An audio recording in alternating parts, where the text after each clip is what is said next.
Good evening, One More Gamers, to One More Game Podcast, episode 38 on the 11th of January. It's 2023, finally. I am your host, theStroke. I'm here with Swift.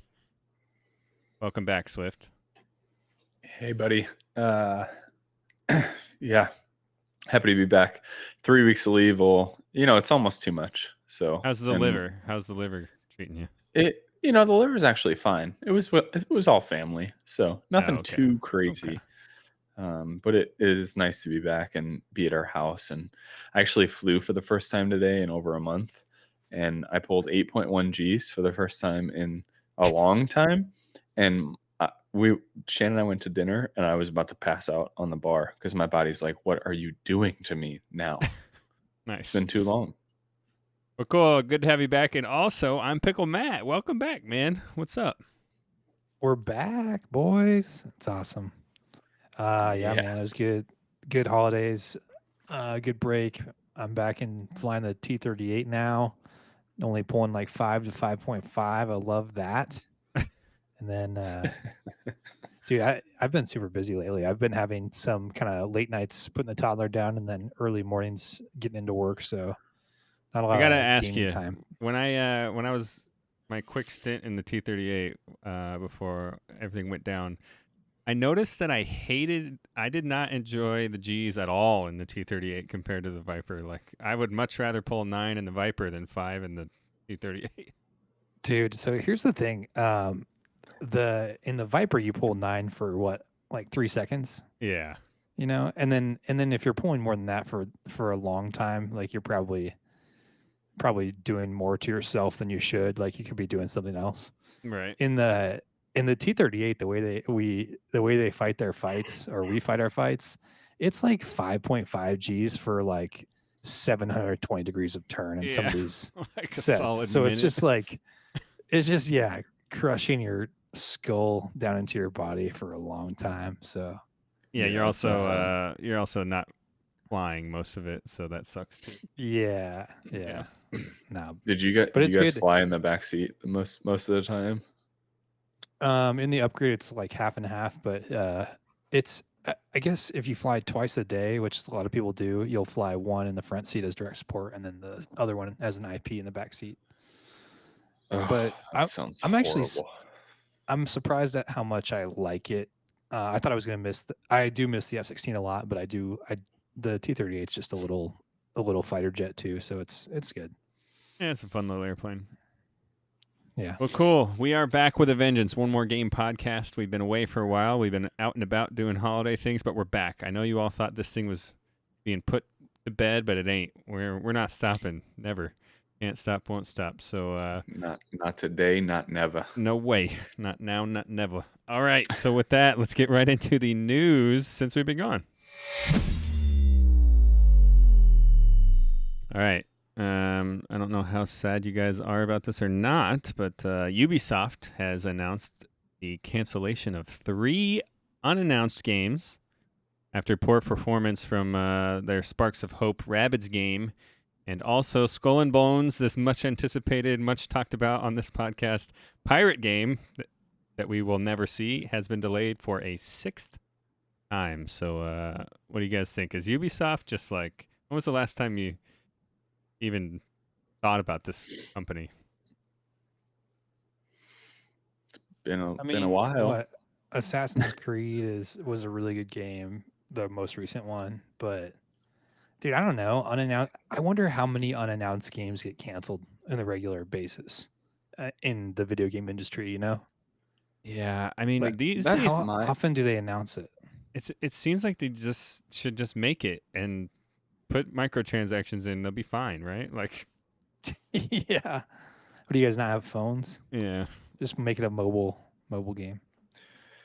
That's my biggest thing. Like, what? Okay, they canceled 3 games I didn't know about. Don't care. Yeah. But Skull and Bones, everyone's been talking about this, and I can't believe it's been delayed 6 times.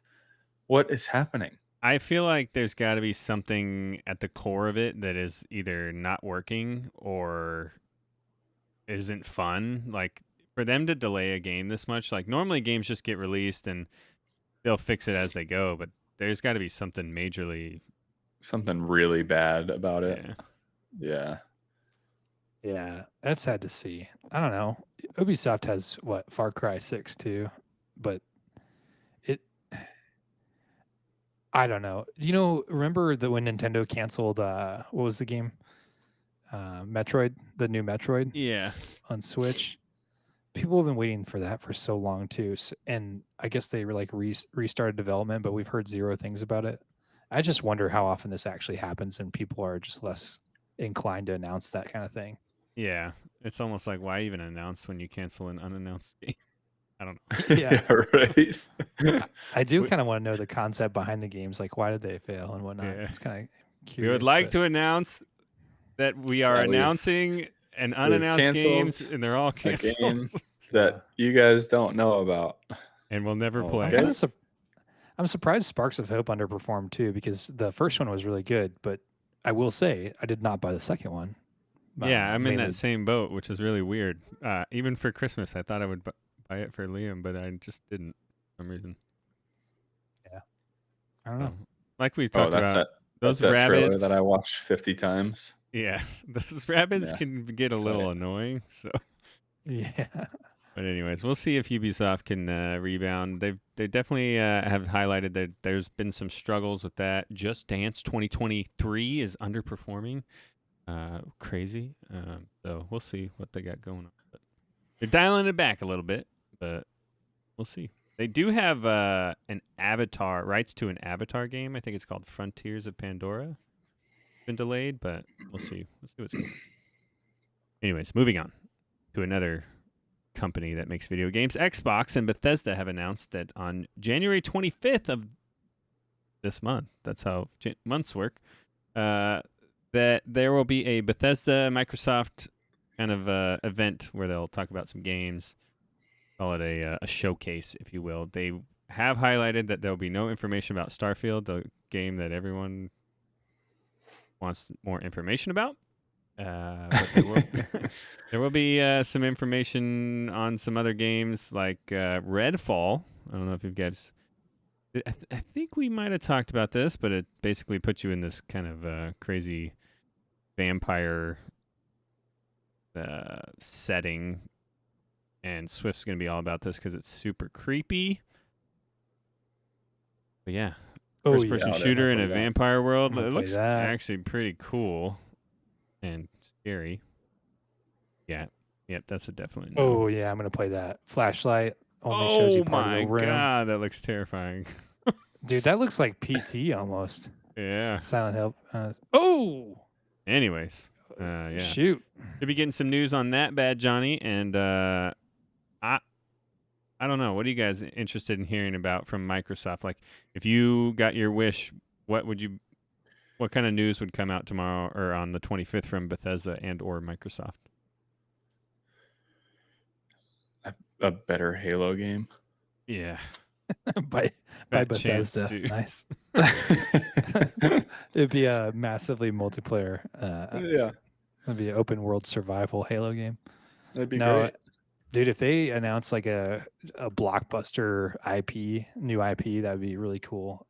If they're not, I have to think that if they're not talking about Starfield, then they're probably going to want to try to keep the conversation on whatever they're going to announce there. So I am not willing to put money on it, but I'm hoping for like a blockbuster new kind of thing that they haven't talked about yet. Yeah, I'm something about Elder Scrolls 6. I would hope to hear something about. But fat chance. They're probably going to announce that you can get Skyrim on your Apple Watch and on your Samsung refrigerator too. You can play Skyrim while you Fitbit. Yeah, on your Tamagotchi. I honestly can't imagine what they're going to announce if they're not going to talk about Starfield. Yeah. I mean, it is like Microsoft as well. So I would really hope, and I know we've been pitching this series to you for a while, Swift, but they haven't said anything about their next Fable game since 2020. And I feel like this would be the time for something to come out about that. So I would be hoping for some Fable stuff. Are you guys thinking that maybe 2023 is I mean, I know it can't get much worse than 22 as far as video game releases, but are we thinking that maybe game corporations make a little bit of a comeback or a jump compared to from COVID what we've times. seen. Yeah. I think well, so we're going to talk about the end of year wrap up a little bit, but I think this 2022 has proved how well indie games can fill in the gap and The gap. Yeah. how great indie games can be when you put aside the microtransactions and the craziness of the blockbusters, you know. Yeah. But that being said, I would assume that the delays and all that kind of stuff will start to end a little bit because COVID-19 is not so much a thing, and people aren't like trying to build games from their basements. No, as dude, they're that working ended from a home. year ago. You didn't get the word? Well, yeah, sure, but Yeah. Funny you should Like, say no that kid- because kidding. at Jen's work they're wearing masks again because there's a like increased strain here in Ohio. In early December, we had to wear masks again at Luke Air Force Base. It's back. nice, dude. It's back like one more game podcast. And then 2 days later, they were like, "Just kidding, you don't Yep. anymore." Arbitrary Knee rules. jerk. Love them. Yeah. All right. Yeah. Well, there you have it. January 25th. Check it out. Xbox and Bethesda showcase. I think I'm gonna bet on a Fable announcement. Dude, if there's Fable, you think it'll be on Game Pass? That's the question. Probably not, right? I guarantee you it will. That's Game Pass's. It'll be on Game Pass. like- Okay, cool. I don't have to buy an Xbox. Yeah. If there wasn't, then I would have to think about buying an Xbox. If it's a Fable announcement, then I will essentially stop everything I'm doing and play the first one. Aside from Halo, Fable's Microsoft's only like well-regarded franchise, so it would have to be on Game Pass. Yeah, fair Anyways. enough. Gears of War was for a little bit, but they kind of meh. All right, gents. Last of Us, the show on HBO, is getting rave reviews. I don't think it's out to the layman, but it's coming out here. What? In a few Not till days? the 15th. Sunday, baby. Yeah. What do you guys think? We got the Mandalorian as Joel. Bella Dude, Ramsey. that's also the Viper from Game of Thrones. It is the Lannisters send their regards. Bella Ramsey is Ellie. All I know about this game is there's zombies and it's a tearjerker. Oh, you guys still haven't played this? No. Oh, dude. It's great. You have to play it first off. Oh, Tommy. I'm scared. Do I Tommy. just? I don't think I will play it. I think I'll watch the show, but Who's Dude, who's your least favorite character in this game? Is there I like guess a I don't- bad person? there who's will this? be yeah, the zombies are the bad people. Oh yeah. some of these they're kind of minor characters and I don't even really remember. Oh, Nick Nick Offerman's in it. Offerman is Bill. Nice. No, but if you play the game, it has a very distinct atmosphere to it, especially with like the ray tracing, kind of what they did. There's always a little bit of like haze in the air, and it's like the spores that could infect you. You have to put a mask on for that. And when I was looking at the stills from the TV show, they captured that that ambiance with like perfection. I was actually cool. very surprised. And then they were looking at some of the fungus or the fungi or whatever that was growing, and it looks the exact same as it is in the game. So I was skeptical originally, but now with the reviews and then seeing those screenshots, I'm super stoked for this. I think it's gonna be great. Yeah, And I've never played the game, and I'm really excited. We're actually in Mexico, and the whole family was talking about Last of Us, and none of them play video games. Yeah. And I was that's like, awesome. and they were like, "Isn't it one of like the highest rated video games of all time?" And I was like, "I think so. I've never played it, but I'm pretty sure it is." Dude, and I this said might I was be one of excited, the- and they're all really excited. This might be the first time where I just watch a TV show first and then play the game and see how that transition is. Right. Yeah, it's a very story driven game, so they probably have plenty to build off of, and it sounds like they did. So I think I kind of already know some of the story beats. So I won't talk about them because I don't know if Swift does. Just like being a part of the gaming culture, knowing some of it. But anyways, you guys should at least like try to, if you're not going to play the game, like I don't know, maybe watch all the cinematics because the game is very cinematic too. that's Maybe what I was watch going to all ask the- you. If I just watched like a review of the story on YouTube, would that be good? You could probably watch most of the cinematics in a review and be at least good enough to like know exactly what's going on. But the game itself, if you're gonna play the game, I would say don't do that because the game itself it's the story driven nature of it is just like God of War, where you just can't you can't not continue, and then you really want to find out more. Nice. All right. Well, we're all excited. Let's have a watch party, guys. Sounds like a good idea. All right. Sounds like fun. All right, moving on for you VR nerds out there. HTC has announced their competitor to the Meta Quest Pro. This is the HTC Vive XR Elite. Okay, so the reason I brought this up, PickleMatt, is because this is the first time I've seen a VR headset that has good specs. It looks like it's getting to the point where it's almost portable glasses that you just put on sometimes. So this thing can fold up and fit into a little tube. Keep in mind, this is without like the comfort strap and a battery on it. It's just kind of like the glasses version. But this, to me, seems like a step in the right direction. It's got 2K 90 hertz screens there, and it's got pass-through. You can even get like prescription type stuff going on with this thing, so that's pretty crazy. No, it's built in. It's got all the diopters like built in, so you can just when you go to I don't wear glasses, but people that do will know. But better when one, you better go two. to you can just flip it to the one that is what your prescription is. Yeah, from what I read, the prescriptions awesome. are pretty like minor. The range of prescriptions that will actually work with this, but they said they're going to be working on that in times to come. But apparently, it's extremely comfortable. You can be 2030 or 2050, and that's all you get. No astigmatism, and yeah. Cool. What do you think, PickleMatt? Everyone's saying this is like right up there with the PSVR 2 when it comes to specs. No, so I don't believe that yet because the 2K screens I think is slightly lower. The 90 hertz is pretty industry standard right now, and then they were saying that it doesn't have eye tracking yet, which I think is the big new deal thing. So I don't think this. I think you're sacrificing a little bit of the performance for the portability, but from the portability, what's the price point? $1,000. It's $1,100. Yeah, so you're also paying double the PS5 one. Oh damn. Yeah, it's a little bit more than buying an actual PlayStation and the PSVR 2. So it's got color pass through as well. So pass through is like just you're able to see through the goggles with the camera. And they said that it needs a little bit of work still. Probably improves with the software. So they have an AR aspect that they're working on as well, augmented reality. But I think like you said, I think it's a step in the right direction. I think the price point's way too high for where it actually is.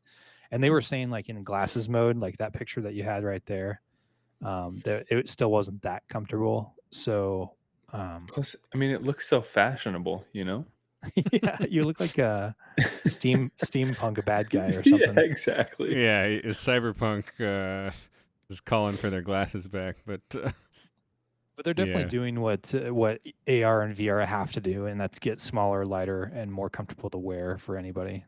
Yeah, we've been talking about this for a good year now on this podcast. If it's going to happen, it's got to reach the general population in a way that makes it accessible. I think controllers have to go away. We have to go to this. Otherwise, it'll never. It's just too much of a pain in the ass to put the headset on, get the controllers, find the controllers. Like and you then need find them. You got to touch around the room to find. I didn't even think about that.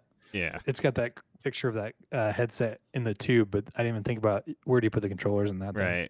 Right. They do have, I mean, I'm sure they do have a little bit of hand tracking. I've tried hand tracking with the Quest. It's okay, but it doesn't work for gaming. It just kind of works for like general UI navigation. But yeah, that technology needs to go a long way. We need cybernetics in our fingers and we'll be fine. Come on, Elon. All right. Come on, Elon. Come on, buddy.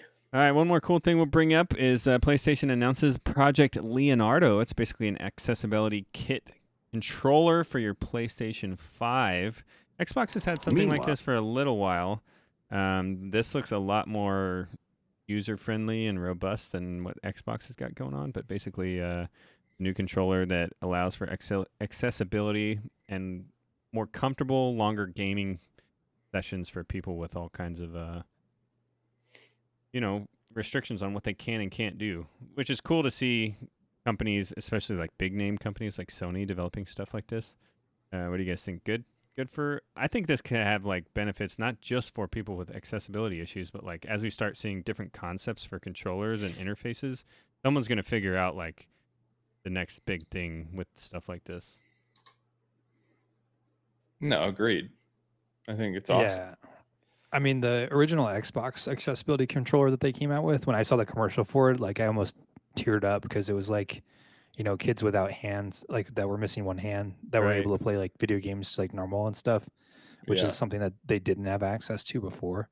But I do, like you said, I do find the human factors engineering on these super interesting because you're designing one controller for a lot of different types of disabilities. And I guess the Microsoft one, the Xbox one, has gotten really good reviews. Like a lot of different people with different disabilities can use it. So great for gaming. And then, like you said, it's fascinating what they can do with that, and maybe it'll transfer to development into like a more standardized controller or a better thing for the masses. Yeah, I've seen, I think, I don't know, it was a while ago, but I saw I can't remember his name.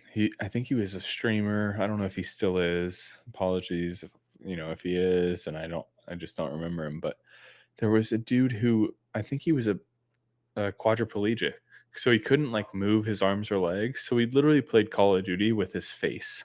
Yeah, I remember And watching that guy. and he would kill me so fast how good he was. Yeah. Like it's crazy what they're coming up with as far as accessibility stuff for people who are disabled in whatever way. Yeah, it's really cool to see this happening. Yeah. Yeah, like you Especially when said, think the about human how, factors stuff, dude. Like oh yeah, go ahead. having to make it in such a way that the person that purchases it or whatever their whoever's going to help them is able to like get this thing to work in the specific ways that that person needs. That's a major feat that is pretty cool to watch happen. If Yeah. you're listening to the podcast later, you gotta like Google the controller, the Project Leonardo, because it doesn't look like something you would ever think of. But dude, No, it's pretty wild. if there's anybody that should have access to video games, it's people that can't, like you said, the paraplegic or quadriplegic, and people that, because like I don't have to plant my ass in a chair for 4 hours on end, but some people, like, they don't have a choice, Right. Right. and getting that entertainment to them is And to that's have really awesome. have the option to get the same entertainment value that we do is amazing. Yeah, it's pretty cool. Pretty cool. I'd love to talk to someone who's used things like this because they have to and kind of get an idea of like what the challenges are and kind of stuff from a design perspective. Anyways, We'll have to find a guest at some point. Yeah, if anybody knows anybody, that'd be let cool. us know. Cool. All right, that is the news for the last couple weeks since we've been gone, and we'll hop right into the games radar for the week.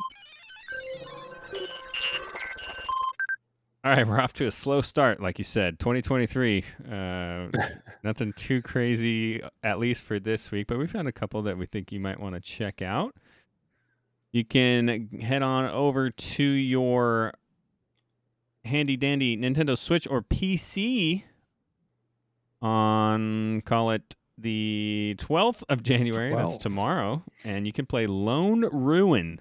Lone Ruin is a spell-based roguelike twin stick shooter with a focus on replayability. Play as an explorer who seeks a mysterious adventure or a mysterious ancient power and venture in a ruined magical city built atop a source of magic used by olden mages to power and transform themselves. This game looks pretty interesting to me, at least from a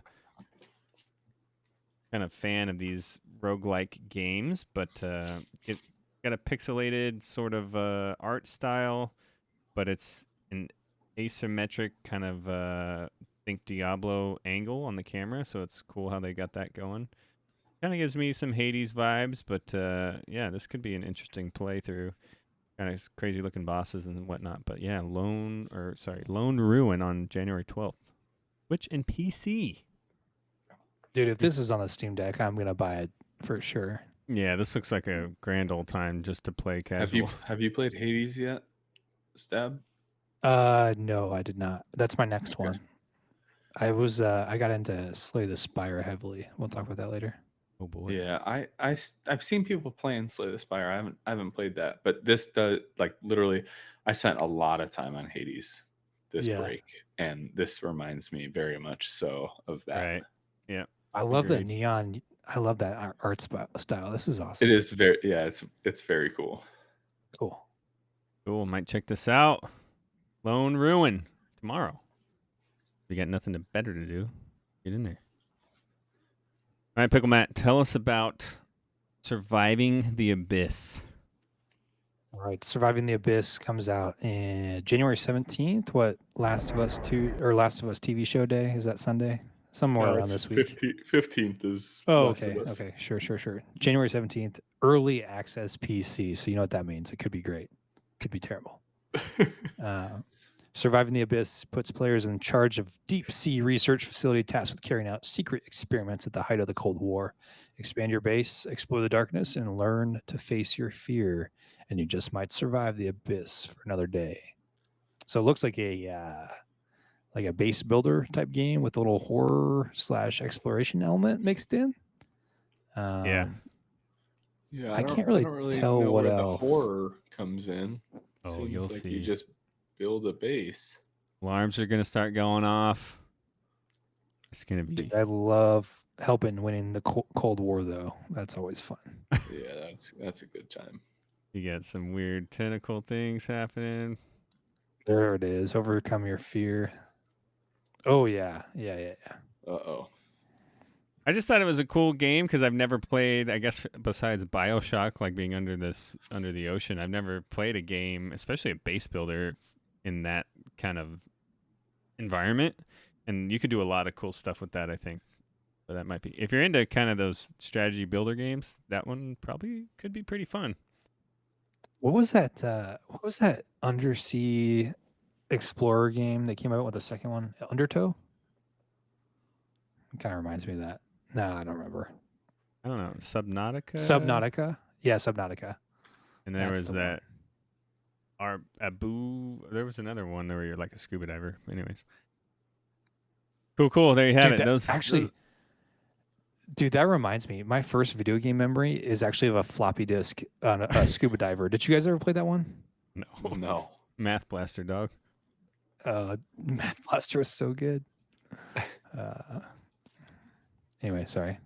Cool. That is the One More Game games radar for the week. Not a whole lot of stuff, but in the following weeks we got some releases coming up that should be exciting. So just hang on and play these games that you got to catch up on from 2022. All right, if there's a game that you're excited about, reach out to us. And how do you do that? You go over to OMG_podcastGG on Twitter or Instagram. Send us your thoughts, games you're excited about, things that we should check out. Your general, how's your day going? Just, leave us a line. Or you can reach out to us at omgpodcastgg@gmail.com like some of our other listeners do from time to time. Give us an idea for a major topic for the week, and we'd love to talk about your suggestions. You can also find our Discord, One More Game Discord. PickleMatt's going to drop that in the chat, and then you'll be able to find it in the description for the podcast. Join our Discord. We'd love to have you join the community, rapidly growing, and always someone in there playing some kind of games. Not so much over the holidays, but looks like people are getting back in there. Love to have you guys join us. One More Game Discord. You can also find these awesome deals on there, which we like to refer to as ImPickleMatt's Sweet Pickles. PickleMatt, what do you got this week? Dude, it's tough pickings out there. I'm going to be honest with you. I was pretty busy this week, but so I wasn't looking too much. But, dude, you posted one that's pretty solid. $80 off a 7,500 piece Lego Star Wars Millennium Falcon, which I thought was a pretty good deal until I saw the actual retail price. Actual retail price $770 still after discount. Are you serious? It's one of Lego's most did you not click the expensive Oh my Lego sets. gosh. I thought you guys wanted to see that sweet pickle, but yeah, if you want the 7,541 piece Lego Star Wars Millennium Falcon, you can just head on over to Amazon and pick that bad boy up. Dude, I got $770. Legos for Christmas this year, just like I always do. My mom always buys me Legos. Mine is Friends has always been like one of my favorite shows. So it's the Friends like coffee shop. Oh, nice. Scene. That's awesome. It's like 1,061 pieces or something. I'm excited to put it together. Nice. Does it have Gunther? Yes. Dude, shout out to my brother-in-law. I got he works for Tesla now. And he is sending me the nicest Tesla swag in the world, but now I look like Joey from Friends. Yeah, with the Porsche stuff. With the Porsche, yeah. It's Porsche. Porsche. People are gonna start asking me where my Tesla is. It's Tesla. It's Tesla. Oh, Tesla. I want one now. Nice. Well, speaking of Legos, guys, we're gonna let this this giveaway go for one more week. All you got to do is go over to Twitter, follow us, leave us a follow. Send us a little message on Twitter, and then go over to Apple Podcasts and leave our podcast a review with your Twitter handle in your review, and you will be entered in for a chance to win a Lego Star Wars BD1 set. I mean, it's only probably worth $100, but I can't remember how many pieces. Falcon. It's only like 1,000 pieces in that bad boy, but it's still a cool Lego set, and you should go do that. So once again, Twitter, leave us a follow. Go over to Apple Podcasts, leave us a review with your Twitter handle in there, and we will get you entered into the drawing. One more week for OneMoreGame's giveaway, and we got a few entries so far, so you could be the lucky winner. All right. Gentlemen, that is it for the accoutrement. Let us get into the One More Game Awards. Let's have One More Game Awards hosted by theStroke, ImPickleMatt, and Swiftmida. And we're going to go through 2022. It's a little delayed. I know the hype's already over, but we're going to get in there and give you guys our awards for the year in gaming. So without further ado, let's do it. The One More Game 2022 Game Awards. First off. Yeah, there you go. All right, boys. Best indie game. This one's a no-brainer for me. I don't even consult you guys on this one. So, Tunic.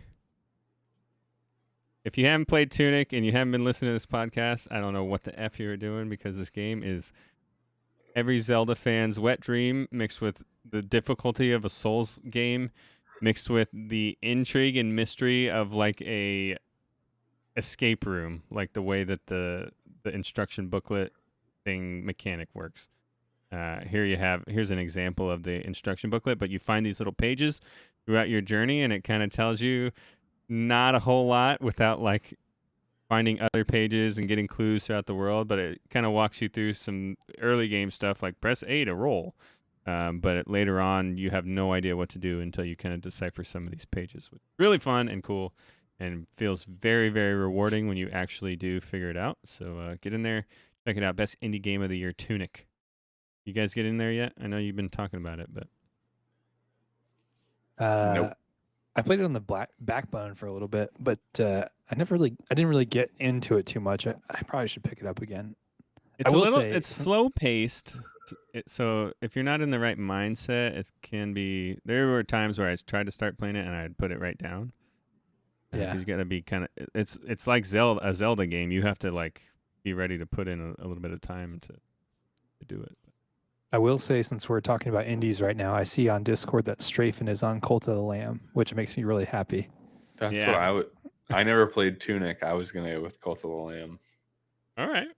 We'll call it the One More Game runner-up for best indie game of the year, Cult of the Lamb. That one's Yeah. kind of surprised us too. I know you and I had talked about it a little bit, Swift, on the games radar at one point, but when it came Yeah. out, you guys were all about it for a couple days. No, it's very fun.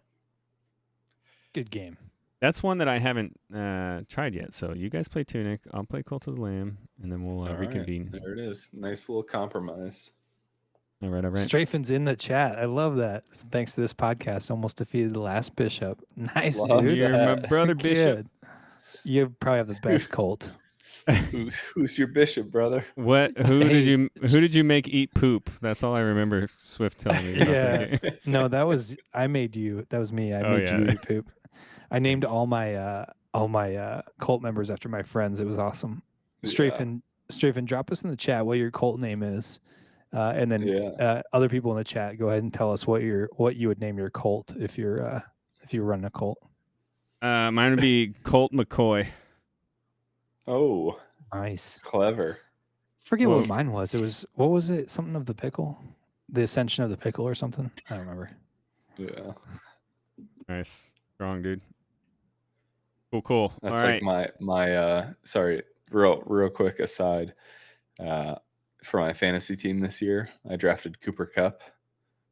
Guess what I named my team? 2 girls, 1 Cooper Cup. 2 girls, 1 cup. Nice. Yeah. Wow. KUPP, of course. Here's how you should have drafted Cooper Cup and then Amari Cooper, and then you could have called it 2 Coopers, 1 Cup. That's a high IQ play. Yeah. Yeah. All right. I'll as we read through these other categories, guys, I'll throw this out there. You guys feel free. I'll give you One More Game authority to change any of the games that I picked for these categories to some random one that you wanted to win instead of what I picked. All right, Swift, tell us, what was the One More Game best multiplayer game of the year? According to the One More Game Awards, it was Teenage Mutant Ninja Turtles Shredder's Revenge. Yeah, dude. If you haven't played this, you can play 6-player old school arcade Ninja Turtles. If you have kids, this game, it's a home run, especially since we were all Ninja Turtle fans. But yeah, it's got all the trappings that you need for a multiplayer game, especially couch co-op. And you can play online with people, which is, you can have like 3 people on couch playing online with other 3 more people online. It's crazy. I don't know how. That's cool. That's very cool. I don't know why it works so seamlessly, and other games just suck at this kind of thing, but they nailed it. Cool. Let's see. I'm going to go. So I'm going to throw a random aside there. I think maybe this is totally not true, but best multiplayer game might be Elden Ring, because Easy and Tygar have just been playing Elden Ring as multiplayer,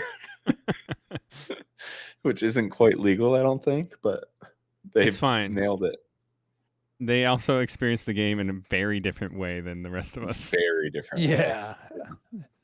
I think when I talked to them when they were playing, they were like each level 140 something. So yeah. That's insane. Nice. All right, I'm gonna let you do another one, Swift, because I think you'll probably leave it at this. What was the best guilty pleasure for you this year in gaming? So it's originally it was WoW Classic, Wrath of the Lich King. I think right now it might be WoW Retail. Yeah. I've gotten back in there. I'll just go with WoW in general. Yeah. It's fine. Guilty pleasure. It's been a long time. I know I hated on it for a long time, but it's fun. You know what's love my it. guilt? You know what's my guilty pleasure now is just ARAM in Heroes of the Storm. That's awesome. But nobody's playing these days. That's We not need to really we need to guilty get the crew back pleasure. together. Yeah, it is. Yeah, it That's is. a It's guilty like, pleasure We've for talked sure. that up a lot. yeah. I get nothing out of that except for guilty pleasure. Okay. All right. Usually a lot of anger too. Yeah. Yeah, that comes with the territory. I think if I had to say a guilty pleasure, I mean, I think Destiny probably qualifies as my guilty pleasure, because like that's my, if I can't figure out what I want to play, it's just auto Destiny. Yeah. Cool. It has. I have tried to fire it up a few times recently, and it just sometimes I just get into this like Destiny is not fun mode, and that's what I'm in right now. Anyways, all right, PickleMatt, what was the best surprise in gaming this year? For me, I thought it was just the Steam Deck, the Steam Nice. Deck in general. Dude, the portable PC aspect, and then I dove back into the Steam Deck the last few weeks over the Christmas break, and man, it is so good. There are so many. It brings me back into the indie games that I wouldn't think to play, because when I fire up my PS5, I'm playing God of War, or when I fire up my PC, I'm playing trash like ARAM, or getting angry at ARAM, or playing the next blockbuster on my PC. But the Steam Deck is just so awesome for indies, and even Elden Ring I played a crap ton on. So portable PC is dope. Yeah, I agree, man. This one was kind of hard to think of. There's a bunch of good ones out there. Neon White was cool. You Suck at Parking was a pleasant surprise. But the Steam Deck, even from the moment I saw it, I knew I wanted it, right? But even once I got it, it was so much more than I thought it was going to be. Like, it works so well. Everything integrates Bluetooth, all that is awesome. And then when I got into the whole emulator stuff, and I'm hooking it up to a monitor, and it's just this fun toy for people who are gamers at heart, and very pleasantly surprised by the quality of it. I still need to do the emulator stuff, and I'll agree. I think I got my Steam Deck in like August or September, and like I turned it on and like played a little bit, and I don't know. I just have this like dope PC next to Yeah. me, so I would play here, or I'd play my PS5 when God of War came out. But then when I was gone and I just had my laptop with me, I was like, well, why would I turn my laptop on? So my laptop lived in my backpack for the That's so first like 2 ironic. weeks that I was gone, and Yeah. I just played the Steam Deck, and I played Hades. Oh my goodness, probably 4 or 5 hours a day when I would, because I'm very much, Jeez. we've already talked about it on the podcast. I'm very much like an introvert.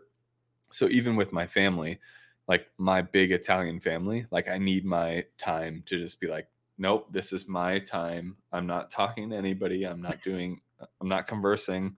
I've had my time with you. I need time for myself. So I would just go down in my parents' basement and play Hades for like 4 hours every day. That's awesome. And the Steam Deck is so good. Well, and then the other thing is, like, so you worry about, like, on PCs, you worry about, is my graphics card going to be able to handle a AAA title in two or 3 years, But then I think about the Steam Deck and the games I've been playing, like Slay the Spire, and then this new game that we talked about, Lone Ruin. I scroll down and the system requirements are processor 2 gigahertz, memory 2 megabytes of RAM, Right. graphics 120 megabytes. So I'm going to be able to play awesome Yeah. games like this for a decade. It'll be All no of problem. eternity. There's Yeah. so many good games out there that I don't play on my PC because, yeah, like just like you said, I look at this thing and I go, "Oh my god, I got to play something that I need a Gotta play 3090 a for," right? Like, AAA. yeah. Yeah. And Yeah. so the Steam Deck really does unlock a bunch of games, like you said, that you would never try out because it's just perfect for that. Like, yeah, pleasantly surprised, and Yeah. I'll continue to put that thing through its paces. Yeah. If you guys don't have a Steam Deck and haven't caught what we're like throwing down, like buy a Steam Deck if you can afford one. They're awesome. Yeah. Yeah, if you're a gamer at heart, this thing is it's a no-brainer. Anyways, I'll tell you a funny story, because we were in DC.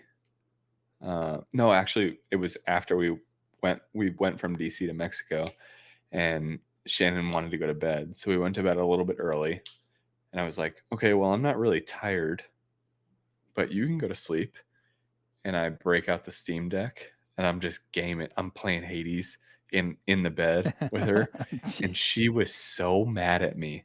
She's like, I know you like to game, but you've never brought it to bed before. Blah blah blah blah blah. I was like, what? This is the point of the Steam Deck. Come on. Oh no! But you've That's never funny brought because that's like the opposite. Jen's reaction was like, "Oh, thank God! Now you can be in the bed with me instead of being in the basement." Yeah, right. Instead of being away from me, now just sit here and play. Yeah, You never brought it to bed, except for Jen- that one time you dressed up as Pikachu, right? and no, I thought it was Stitches. Anyways, Stitches. nice. Yeah, Steam Deck. Can't say enough about it. All right, PickleMatt, what was your biggest, and by you I mean one more game, what was your biggest letdown this year in gaming? It doesn't have to be what I picked, but Oh yeah, I'm laughing because what you picked is pretty hilarious. But dude, oh, it's on a different category too. No, Stray. Stray is just straight trash. Hyped. We have a hyped garbage category, but let's just hit it here. yeah. It's trash, man. Dude, this is a Dude, video that game. won best indie game of the year. No, it's insane, dude. This game is I don't fault the devs. Like it seems like it was probably a smaller dev team, so like they did what like I don't. It's kind of well designed and whatnot, but like it's not that fun. It's not fun at all, No, that's not fun. dude. And then like when we were reading the advertisements for it and laughing about it, it turned out to be exactly what we hoped it wouldn't be, which was Yeah, just sure. like, dude, they made this game because Reddit likes cats. Meow. That's it. This That's game it. It's is a game for people that it's a cool concept in a game, and that's it. There's nothing behind it. Like, that's it. Literally, they tried to Yeah. make the robot characters and the creepy little Half-Life ripoffs. It's literally like that's all fluff that doesn't work to me, and it tricked a lot of the Yeah. gaming community into making them think that they were playing a fun game. But the gameplay was so stupidly easy and brainless that I was like, okay, I'm done. it was dumb. Boring. Just Yeah. boring. Yeah, look at the correct ledge and until the X button appears, and then jump to that ledge with the X button. Yeah. Just the dumbest crap in the way. Improper pearl culture Triangle says strategy. triangle strategy. So funny story. I think we were traveling back from New Mexico to Texas, and I was like, "Hey man, like what?" I talked to Improper Pearl Clutcher. I was like, "What? Do you got any Switch games to recommend?" Because this is before the Steam Deck. That way I can play on the way there. And he's like, "Yeah, dude, this triangle strategy is so freaking good, and it's a $60. It's a $60 Switch game." So I'm like, "Oh, this must be good." I read the reviews; they seem pretty good. I hated it. It was the worst. It was Triangle not my cup of strategy. tea. But apparently, it was a lot of yeah, dude. I wanted my $60 back from my friend, even though he didn't pay for. Like N- I felt like he owed me $60. No refunds on Switch, dog. Sorry. Dude, I know. I was upset. So if anybody wants to buy my Switch, it's got that game loaded onto it. Is it a JRPG? Like, what is it? Is it a tactics game? It's a turn-based tactics game. Ugh. Yeah, I'm not. I can't. I do didn't this. like it at all. There's a lot of people that liked it, but it is not a $60 game. It's an Octopath Traveler like clone. Yeah. There's Oh. and there, dude, there is so much freaking story. I like if you are a busy person, this is not a game for you. Nice. There's like I think I spent 15 minutes of like reading through dialogue before I got to play the game. It was ridiculous. Cool. All right. My biggest letdown was Blizzard in general, but we've talked enough about that over the last year. So, Yeah, I agree with that. all right, I'll do the Diablo- next one. They're going to turn it around with Diablo 4. Yeah. The biggest flash in the pan. Back in one of our earlier episodes, Swift. I think it may have been Oh, our yeah, first or second dude. episode. I said, quote, For sure. Wordle will be more culturally significant than Lost Ark. And I am correct to this day. I bet you more people play Wordle every day than Lost Did you Ark. go back and listen to the episode I did not. to figure out that quote? No, I Okay. just remember saying it. But yeah, there was a 2-month period where Swift and I don't think PickleMatt was on this train, but we played nothing but Lost Ark all day, every day. And then our other buddies, they played all day, every day for about... Easy, Tigar. Easy and Tigar played for about 5 months until they realized that there's no amount of time you can put into that game that would make you succeed, and you must spend $bucks. And yeah, so Lost Ark, Yeah. fun game. I can't even Wasn't tell this- you like I didn't have fun. It was just the time went and I was done with it. It was a great time. Yeah. I had a great time while I was playing. But then you start to realize, like, all Yeah. right, Wasn't your guys' conspiracy theory that all the streamers were paid to play it and hype it up? Yeah, we had an in-depth conversation about how I mean, it seems like. isn't that every new game?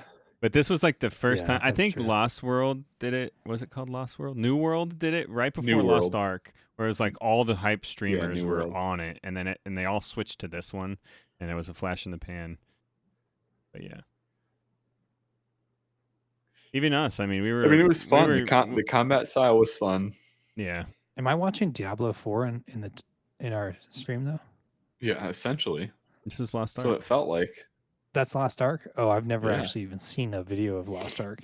Yeah, it was great. It's super fun. The button it was pressing so fun. is very fun, and that's it. And it's like, by the time you're done talking about it, you're already moving on to the next thing. Lost Ark. Yeah, Biggest flash in the pan, 2022. And my for sure. very first prediction on this show has come to fruition. Hire me, game Yeah. writing, game review companies. You see my Game foresight? people. Cool. Let's see. we're Improper Pro Clutcher wants to know what system to get Tunic on. Switch? Yes, yeah, Switch is good. it's good on Switch. I mean, it'll play on anything. Anything handheld is probably the most fun. I played it on. I started it on when we first started talking about the Backbone, and then I mostly finished it on actual Xbox because I would play it while hanging out with the fam upstairs. Yeah. Cool. We already talked about the most hyped garbage.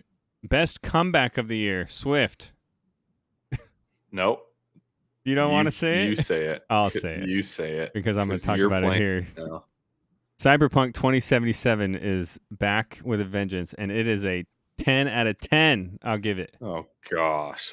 And Did the you rest, play? the rest of the gaming community agrees with me. Yeah, I'm currently playing. I think I'm going to stream it tomorrow, but got ray tracing in okay. there.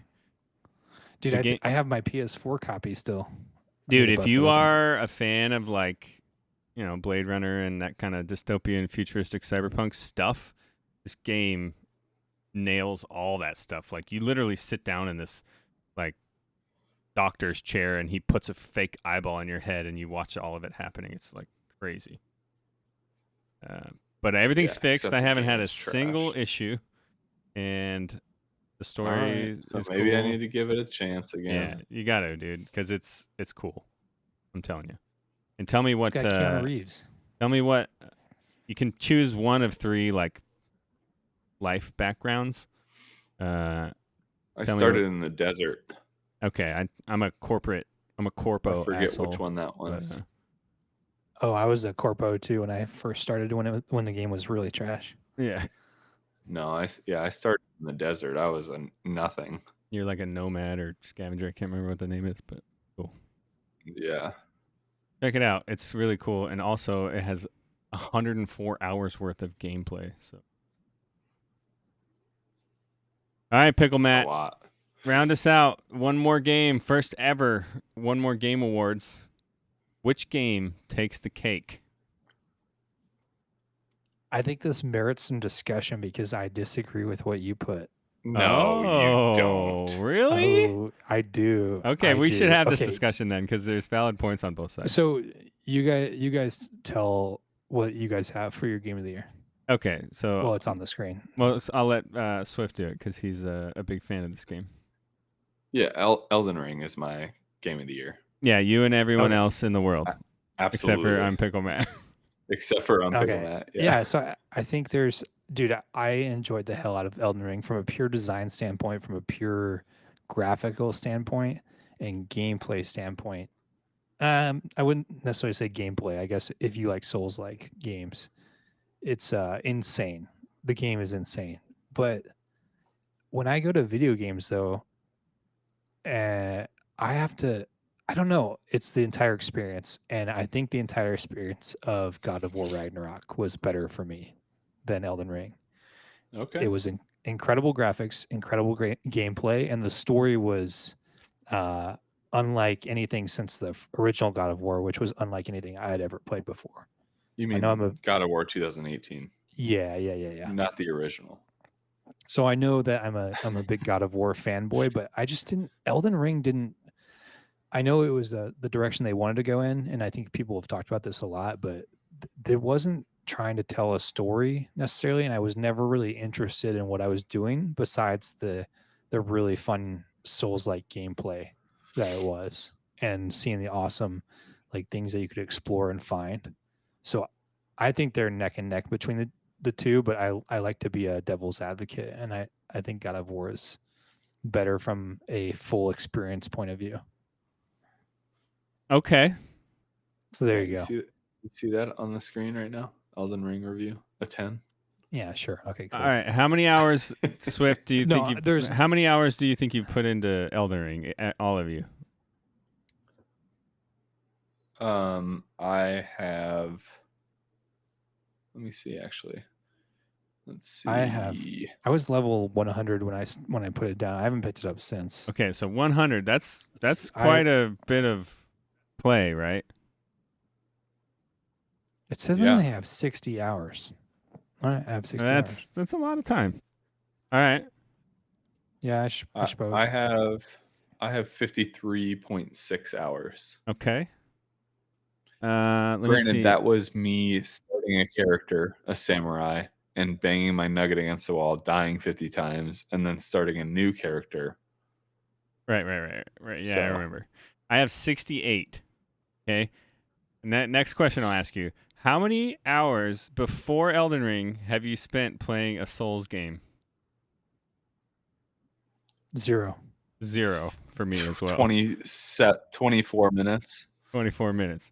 Okay. So Yeah. this is why I Dark think Souls 3, I probably spent 24 minutes. this is why I think Elden Ring is on another level than God of War Ragnarok. I loved God of War Ragnarok. I literally played it like ad nauseum until I beat it. But it was much the same concepts that we had in 2018, I think. Like the gameplay Yeah, didn't oh, change for a whole sure. lot. So Elden Yeah. Ring brought in me, a gamer who hated Souls games, into a game, and We literally trashed on Souls games. We said Right. we would never play Elden Ring on We our would- one of our first Yeah. podcasts. I mean, he gifted you guys a copy of it because you said Exactly. you would never play it. Who was Right. it? Because he A said tractor game. it's beautiful and an amazing game. And it was, and it is, and it Dude, caused it's me a to put beautiful, in amazing 68 hours and counting to a style of game that I would never have tried for longer than a few minutes. Yeah. Which is really cool. Yeah. Cool. So that's my argument. I totally on the understand side of that. I nothing to shake a stick at. I think you can. I definitely argue that. It's totally everybody does actually because it won all the Game of the Year awards. But I will say, PickleMatt, I totally agree with you. Like in a single, like, I count my playthrough in one kind of chunk of time, I had more fun playing God of War Ragnarok, but I also will tell you that I had it on the easiest mode, and all I cared about was the story and like having fun. So that's kind of where that lives for me. But yeah, I agree. I got you there. Cool. All right. Wait, did you finish Swift? Did you finish God of War? No, not yet. Oh, you got to get on that, buddy. I know. I have to finish it before Hogwarts Legacy comes out. Before I 'cause I'm gonna accidentally spend throw a out hell more of a lot of time spoilers. on that. Before I ruin the game for you. Atreus dies. Oh, we Yeah. didn't talk about this on the pod. Yeah, we didn't talk about this on the podcast, but you spoiled that for me, and I was literally like Oh yeah. 30 minutes of playtime away Were from you it. right next to it? Okay. yeah. I was. kind of had I was only the, working on the.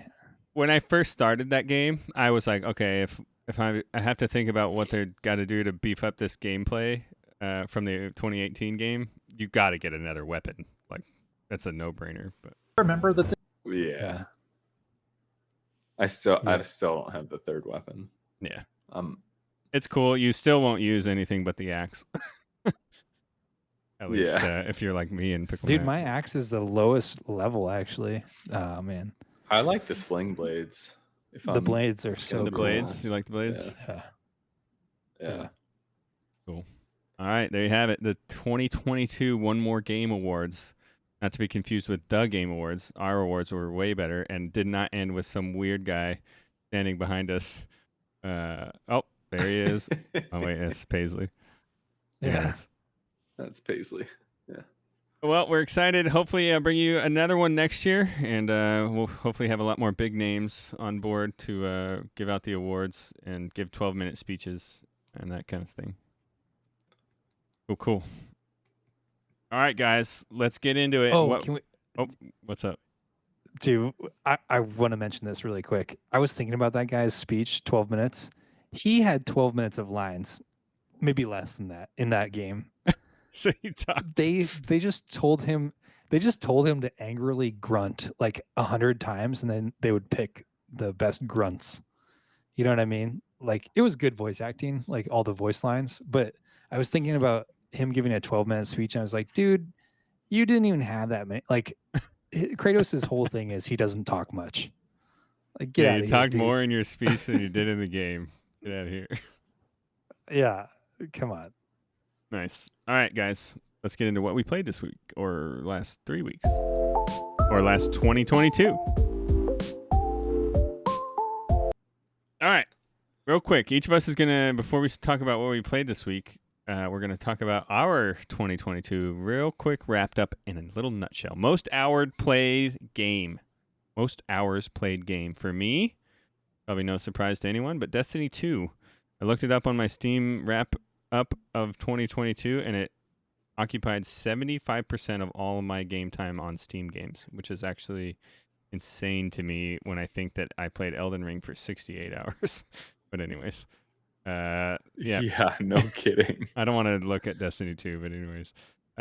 Cool. Favorite experience we already talked about, but the Steam Deck. I played 7% of all of my Steam time on the Steam Deck, which is cool because I actually didn't get it until June, I think, is when I got mine.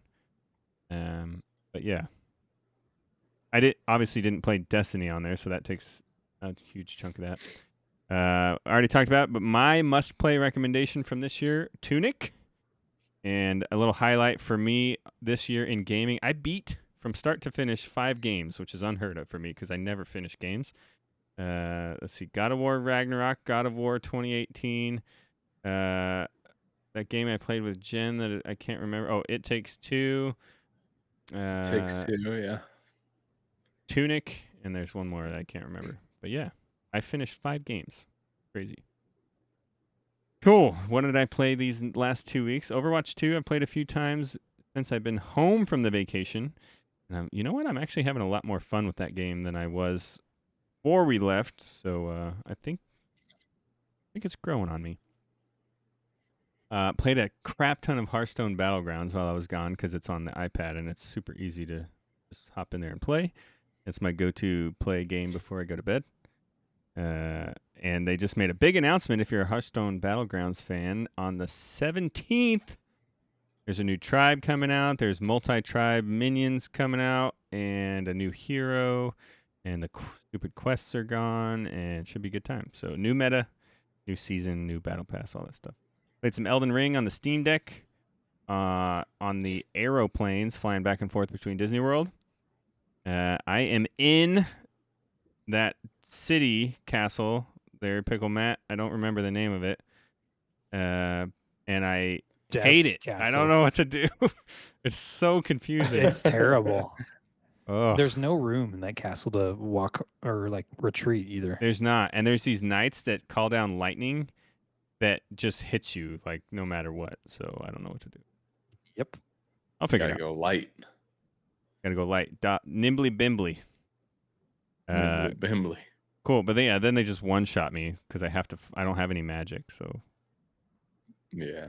And then the big surprise for me is I got into some Cyberpunk 2077 and already highlighted it real quick, but I probably put in, I don't know, 4 or 5 hours so far, and it is cool.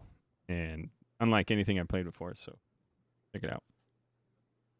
I thought that the shooting was going to feel shitty, but no, it feels real nice, real crisp. and then you can like hack things on the fly, which is the most surprising thing to me.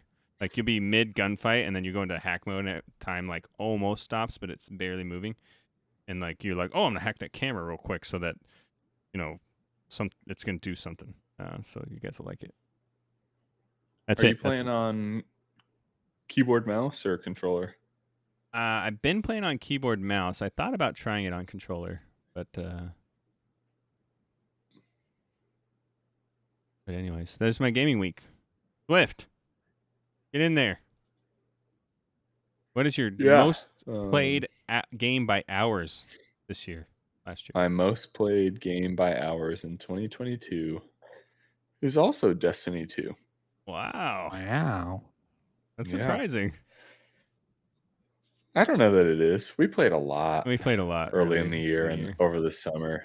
You're right. So Destiny 2 had 33% of my Steam time. And really, I don't know. I mean, yeah, we played Fortnite like on Epic. It wasn't nearly as much as Destiny when we were leveling up and doing the things. I would venture to guess that WoW is probably pretty high up there, but there's no way for you to figure out how much you played this year. I doubt it. But I mean, I only started playing WoW in December, right? Maybe late November. I think you. No, you were playing earlier than that, Classic yeah. November. before that. Oh, so maybe it's close. But yeah, I don't know how I can't track that. I don't have a stopwatch up here to track it. So, according to at least Steam stuff, it's Destiny. My favorite experience this year, and again, I haven't finished the second one, but it was getting to play God of War 2018 early in the year, and then finally getting Ragnarok at the end of the year. And I haven't finished it, but two incredible games. 2018 was insane, and I'm excited to finish Ragnarok. But like I said, I need to finish Ragnarok before Hogwarts Legacy comes out because I'm going to spend a lot of time on that. Swift is going to be our resident Hufflepuff. No. Hufflepuff. My must-play recommendation, I mean, it's pretty obvious based on the rave reviews I give it every time we do this podcast, but Elden Ring, if you haven't played it and you're against Souls games, it's not like Dark Souls game. Like the Dark Souls 1, 2, and 3 are so different from Elden Ring. Taze and I have already told you how we hated those games, and yet we love Elden Ring. So very clearly my must-play recommendation. And that's that. And then, dude, like literally over the past 3 weeks since we've been gone, I have played 2 games. And it was Hades, like I talked about, in my parents' basement on the Steam Deck, which was amazing. Although Hades, like, I know you talked to me about this initially. It is literally banging your nugget against a wall. Just over and over and over and over. Oh my goodness. It gets really like frustrating, but you can't put it down because it's super entertaining. The story is really good. You find out more and more about each character and the story and how it progresses every time you die. But yeah. Oh man. So good. It's so rough when you make it really far, right? You have a far run, and then you die, and then you're like, all right, I'm gonna get back there real quick, and then you die to Meg, and then you die to Meg again, or the first time that I got really really far, and I went, through like the first 14 levels to get to Meg, and it was one of her sisters who had a completely different skill set, and I died immediately, and I was like, what the fuck? Like, come on. Yeah. Oh yeah. That's so why fun though. Roguelikes are so fun and so frustrating at the same time. Oh yeah. But it's fun, and you get to use all kinds of different weapons, which makes the game way more entertaining because you get to like mix it up and use what you like. But yeah, other than that, I played a bunch of WoW. I have 2 level 70 characters on retail now, which is the max level because they shrunk everything again. I was like, wait, what? So 70 is the max level. So I have a 70 mage and a 70 monk, which I'm trying to gear up. And then I also have a mage on classic that I'm trying to gear up to raid. But it's just a grind, you know? Just got to get in there and do it every once in a while. It's no different than Destiny, I'll be honest. Yeah, at least in Destiny you have to aim, though. Yeah, true. I like not aiming. Yeah. I just click buttons. WoW is the ultimate perfect mindless game. Yeah. Dude, I literally play WoW and I like watch movies on my second monitor. Yeah. Because I like, if nobody else is on, I'll just play mindless WoW. Try to get gear and I'll just watch movies or TV shows. That's why I finally got to the point with that game there. I was like, yeah, exactly.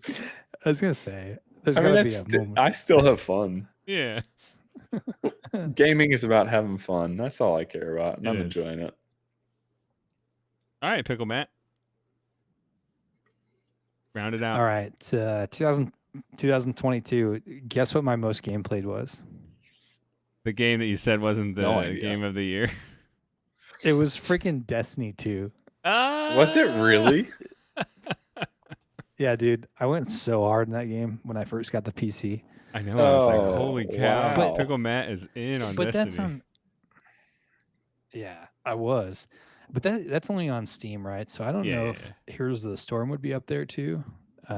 Maybe. Yeah, that could be up there for me as well. It's probably up there for me too, honestly. Yeah, Heroes of the Storm is probably up there. Favorite experience, I don't know. I gotta go with, I'll combine that with my must-play recommendation. I'm going with the Steam Deck as well. And my must-play recommendation is just get into the indies that are highly rated on Steam. And like Slay the Spire was on sale for like $8, and I bought that. And that was one of the games I played this week. And it is awesome. I love it. It's right up my alley. Craig the Ghost has been just every time I log on, he's playing Slay the Spire. If he's not playing Overwatch. It's so fun. I tried to play it. I don't really understand what it's a card game. Moving on. It's a roguelike deck builder. So you have to like build your deck and your characters upgrades and stuff as you go and try to beat the bosses, all that kind of stuff. It's a lot like Inscription and Gwent combined, is how I would describe that. So Inscription was I need to play is Inscription. Yeah, see, that was another one of those like indies I would have never gotten into. But so maybe do that, and then I have to pitch God of War anytime. It's available on PC now, so if you want to play the first one, but get a PlayStation 5 and you will not be upset about that. And then Mortuary's Assistant, obviously. Okay, but moving on. So what did I play this week? I played Slay the Spire. We talked about that. Really fun strategy deck building game. I finally finished up God of War over the holidays, and it was amazing, incredible. My wife is due in 2 weeks now, so I had to finish that before baby was here, because then I would probably not finish it for another 3 months. You got to finish it in the delivery room, you know? I know, right? I would be murdered. And then my 3-year-old, he just turned 3, and he wasn't playing video games much. So I bought Switch Sports for him for Christmas, and he really likes bowling, and he calls it the breadstick game. It's like a sword fighting game, but they're little padded swords, so it looks like breadsticks. So we want to hit each other with breadsticks. It's really nice. Switch Sports is all right. It's pretty good. Well, I remember you sent out a message on the Discord that he bowled a 170 without your help. Yeah, so now he thinks gutter balls are funny, so he doesn't do that anymore. But yeah, he bowled like a 170. I hate when my son does that. He does something really well, and then he's like, savant. Okay, I don't have to do it well anymore. You're like, here, show him the thing that you showed me. Like, no, I don't want to do that. I want to do this other stupid thing that I like now. Yeah, I want to bowl a gutter ball every time. Like Liam right now, Uh, his current mode of that is at hockey. He loves falling down now, and so he spends like Oh, 60% of the practice like sliding around on his stomach. I'm like, what are you doing? You go from Play like hockey. deking people and scoring to sliding around like and making snow angels, whatever. oh I man, gotta remember that's he's awesome. 5. He's 5 years old. Yeah. Anyways, Hey Nana, thanks for the shout out in the chat. And then the last thing I played was the Nintendo Labo. So Labo. Do you guys remember when that came out? dude, No. a while back, right? 2 years ago, maybe. Yeah, a long time ago. So when it came out, about a year after it came out, I bought it when it was like 45% off at Best Buy or something. I bought 2 kits. It's the robot one where you can like become a robot, and then the other one is the Toy-Con kit where you build like a piano and you build like a little RC car and stuff like that. And if you haven't seen the videos of this, you basically fold cardboard. It's really high quality cardboard though. And you make things that the Switch can use. So like the right controller has the IR sensor on it, and it's got gyros and all the controllers. But the building aspect of it is incredible. Like they have when you're folding it, it's like a video, and you can like scrub it forward, and you can pause it, and then you can like the entire time you can rotate the piece of cardboard around to like look at the different angles of how you're supposed to like fold the cardboard and put it together. So this is like if you wanted to build IKEA furniture, this would be like the perfect companion to it, as opposed to the shitty piece of paper that they give you.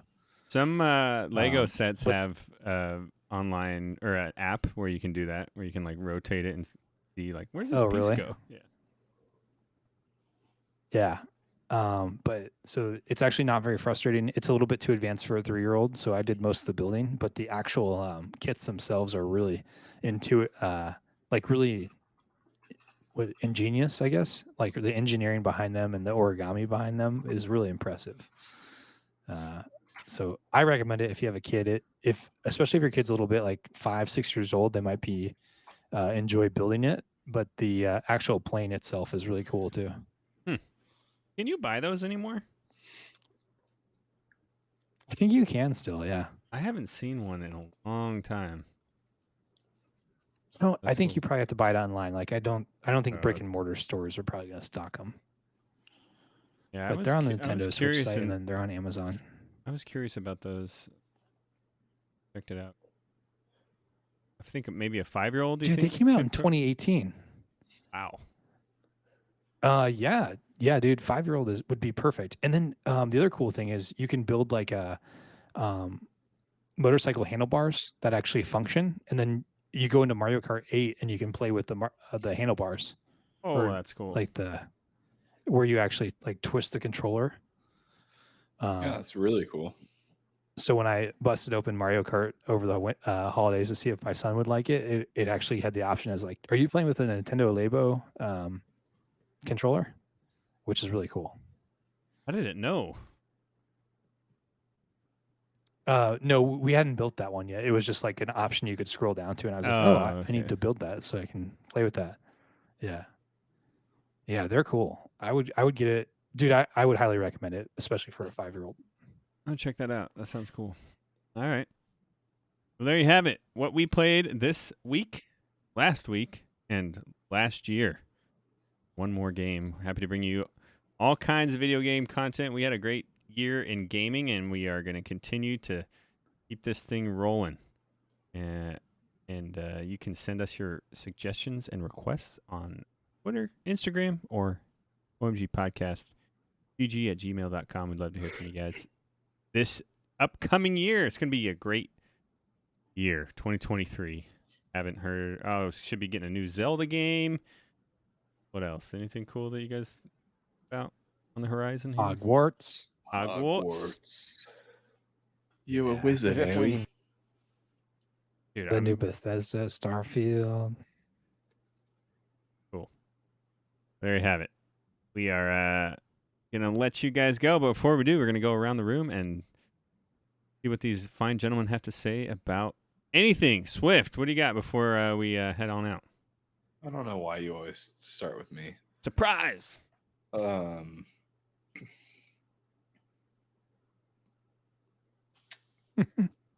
Yeah, I got nothing. First, what's gaming in Mexico like? It's actually decent. The house's Wi-Fi is okay, but lots of interruptions based on how many people are home versus out playing pickleball or tennis or Oh, I'll dominate that you at standing pickleball, stuff. dude. Nice. No, you wouldn't. Look at this retiree playing pickleball. I love that. Dude, you're damn right. I'm diving in. All right, PickleMatt, what do you got for the listeners before we head on out? Hopefully your 2023, all of your resolutions are already broken, and buy a Steam Deck and buy God of War. That's all I got. There you have the words from PickleMatt. Wiser words were never said, except for these, which are mine. In 2023, make it your resolution to beat at least 5 games, because then you'll be as cool as All me. of the video games you own. Beat them all. Don't play another one until you beat the one that you're already on. That's what I'm going to do this year. I'm so bad about No that. Manchester. I Yeah, have I am so too. many games that I haven't beat. Oh yeah, you look at my Steam library. It's like 60% complete for like 75% of my games. Anyways. Yeah. All right, guys. Thanks for joining us tonight. If you've been in the chat, you guys have been awesome, and we'll continue to bring you more video game commentary, analysis, reviews, and all kinds of stuff. And we talk about pop culture stuff and whatnot. For listeners who want to catch us live every week, chat with us while we talk about video games, or maybe get a shout out on the air. We stream at twitch.tv/OMG podcast every Wednesday night at 10 p.m. Eastern Time. And like I said before, you got one more week to get yourself registered for our giveaway for the Star Wars BD1 Lego set. Just go on over to Twitter, follow us at OMG_podcast GG, and then leave us a review on Apple Podcasts. That's One More Game Podcast on Apple Podcasts. Make sure you include your Twitter handle there in the review, and then we'll get you entered. We'll be giving that thing away next week, live on the air. All right, guys. You can find me streaming from time to time at twitch.tv/the__stroke. I'll be streaming Cyberpunk 2077 tomorrow after I take my little girl ice skating. And Swift, he streams over there at twitch.tv/Swiftmida. And I'm ImPickleMatt over at twitch.tv/ImPickleMatt. You can find our other episodes on Apple Podcasts, Spotify, or omgpodcast.podbean.com. If you're looking to get yourself some swag, you can head on over to viraltech.com and use the code OMGPod10. That'll get you 10% off your purchases for either a new PC, gaming peripherals, viral swag.